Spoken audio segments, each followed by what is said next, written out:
Olá, amigos monarquistas! Hoje no vídeo abordaremos o mito de que o fascismo foi o regime político mais violento que já existiu. O movimento fascista de Mussolini é constantemente referido como a ideologia política mais violenta e opressiva que já existiu. Mas afinal de contas, isso é verdade? A resposta é definitivamente não. Apesar do regime fascista ser de fato uma ditadura e de fazer uso da violência para silenciar opositores políticos, quando comparado com outros regimes, como o regime comunista, por exemplo, é visível a grande diferença no uso da força por esses dois regimes. Em 1921, Benito Mussolini transformou o Fasci di Combattimento, um movimento que fundou em 1919 no Partido Fascista, nome inspirado nos Fasci, símbolo de poder da Roma Antiga. Entre os adeptos do fascismo estavam os esquadrões de ação, ou seja, grupos violentos que tinham como alvo opositores políticos e as sedes de seus partidos. Em outubro de 1922, após a sua marcha sobre Roma, Mussolini assume a posição de primeiro-ministro na Itália. É válido ressaltar aqui que, ao contrário do que é muito disseminado por comunistas, Mussolini não chegou a essa posição através de um golpe de Estado, ao contrário do que ocorreu na União Soviética, onde Lenin incentivou uma brutal guerra civil no país. Porém, o poder do Partido Fascista só se amplia de verdade com as eleições de 1924, onde os fascistas obtêm maioria. Essa eleição foi bastante conturbada. O partido foi acusado de ter forçado os votos, e o deputado Giacomo Matteotti, que denunciou a ilegalidade da eleição, acabou morrendo, no que tudo indica, morto pelos fascistas.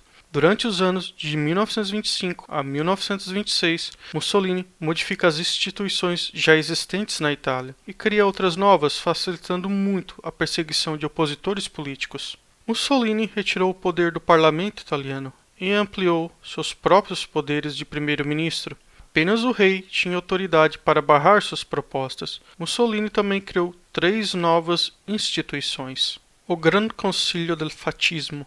O Grande Conselho del Fascismo, o Grande Conselho do Fascismo, era o principal órgão do Partido Nacional Fascista. Sua função era aconselhar o governo e Mussolini sobre questões de política interna e externa. Os membros deste conselho eram nomeados diretamente por Mussolini e eram, em sua maioria, leais ao partido e suas ideologias. O conselho tinha grande influência sobre as decisões políticas e administrativas do país e ajudava a consolidar o poder de Mussolini. Através dele, Mussolini poderia garantir que suas políticas e ideias fossem implementadas de forma eficaz e centralizada. Milizia Volontaria per la Sicurezza della Nazione. A Milícia Volontária per la Sicurezza Nazionale, Milícia Voluntária para a Segurança Nacional, também conhecida como os Camisas Negras, era uma força paramilitar sob o comando direto de Mussolini. Essa milícia era composta por voluntários que apoiavam o regime fascista.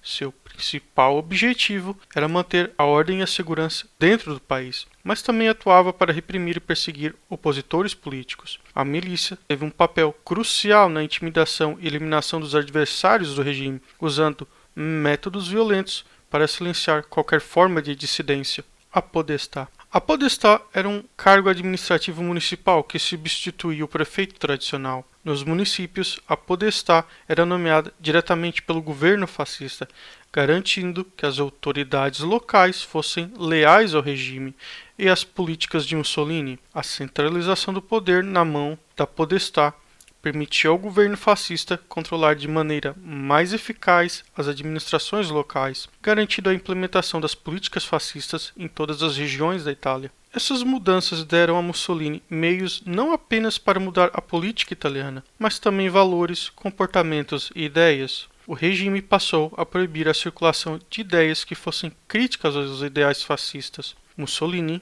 criou uma milícia armada chamada de Camisas Pretas, que tinha a função de perseguir seus possíveis opositores políticos, e modificou as instituições italianas para garantir que a perseguição fosse legalizada.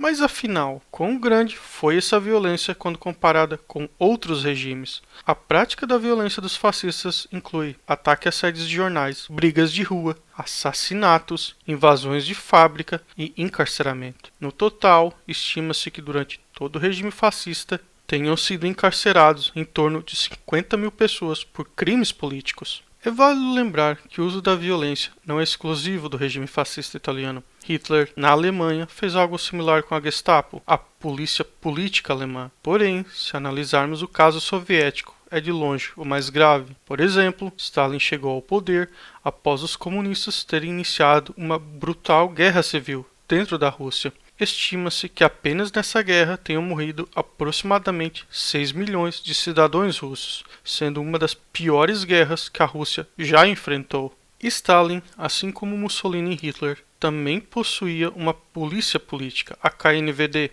A KNVD não era uma polícia comum, com o objetivo de manter a lei e a ordem, mas sim proteger única e exclusivamente os interesses do Partido Comunista. E além das polícias políticas, Stalin também implementou a coletivização da agricultura. Stalin implementou a coletivização forçada da agricultura, criando fazendas coletivas chamadas de kolkhozes. Isso destruiu a classe dos kulaks, camponeses ricos, e forçou milhões de camponeses a trabalhar em fazendas coletivas. A resistência a essas políticas resultou em fome e repressão severa. Expurgos políticos. Stalin conduziu uma série de expurgos políticos, conhecido como os Grandes Expurgos.